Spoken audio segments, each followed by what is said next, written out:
In this lesson, you will realize and learn how different the greetings are spelled in Spanish as opposed to English.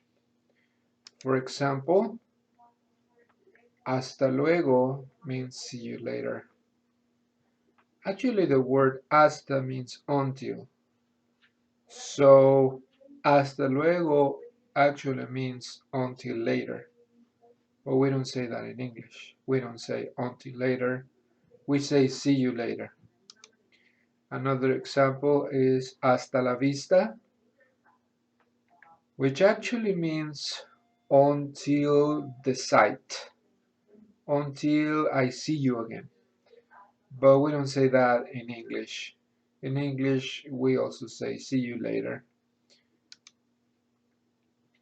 You need to remember that vowel sounds in Spanish are different from English.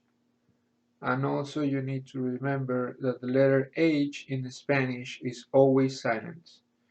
So when you see words with the H, just pretend it's not there. Another examples of greetings with the letter H are hasta la vista, which means see you later, hasta el martes, which means until Tuesday or see you on Tuesday, hasta pronto means until soon, but in English you don't say until soon, in English you say see you soon, hasta la próxima semana, until the next week or see you next week, hasta el próximo fin de semana, until the next weekend or see you next weekend. Now these greetings are related to questions when you want to questions that you make when you want to know how the person is doing. There are two ways to ask how are you in Spanish.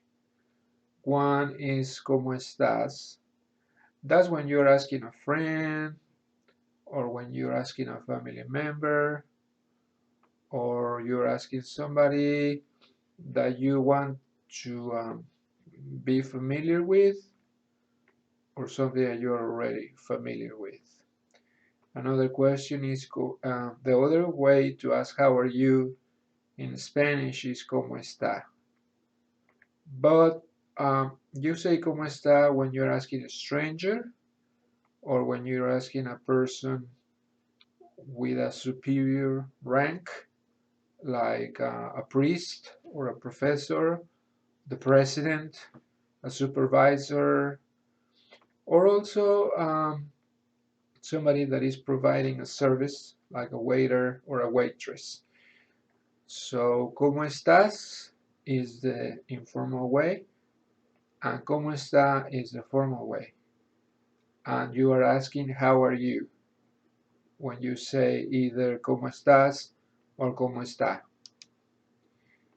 A very informal way to ask how are you is what's up. In Spanish, you can say ¿qué pasa? Or ¿qué tal? But you have to use these ones with people that you're really close to. These are different ways to answer. If you want to say that you're doing very well, you say bastante bien or you say muy bien. If you just want to say that you're fine, you say bien, gracias. Now, as I've told you before, there are two ways in Spanish to ask how are you, the formal way and the informal way. The answers to those questions can also be formal or informal.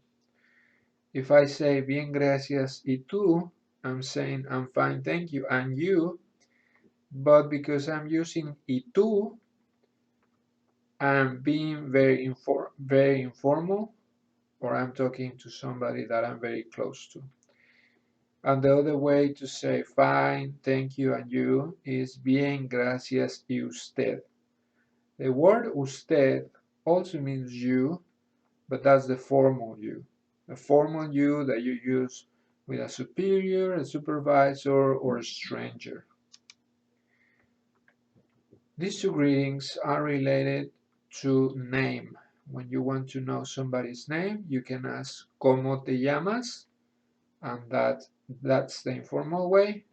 Or ¿Cómo se llama? ¿Cómo se llama usted? That's the very formal way. The answer can be either me llamo or mi nombre es. Me llamo actually means I am called. I am called Jorge. That's what people call me.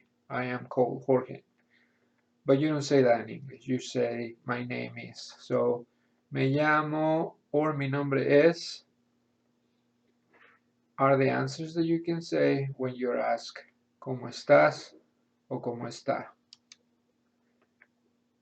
Encantada or encantado means I'm very, very pleased to meet you. Mucho gusto means I'm very pleased to meet you too. And igualmente is likewise. So you will hear that when you are being introduced to somebody. If that person says that he or she is very happy to meet you, he or she can either say encantada, encantado, or mucho gusto. And the correct response to that is igualmente, likewise.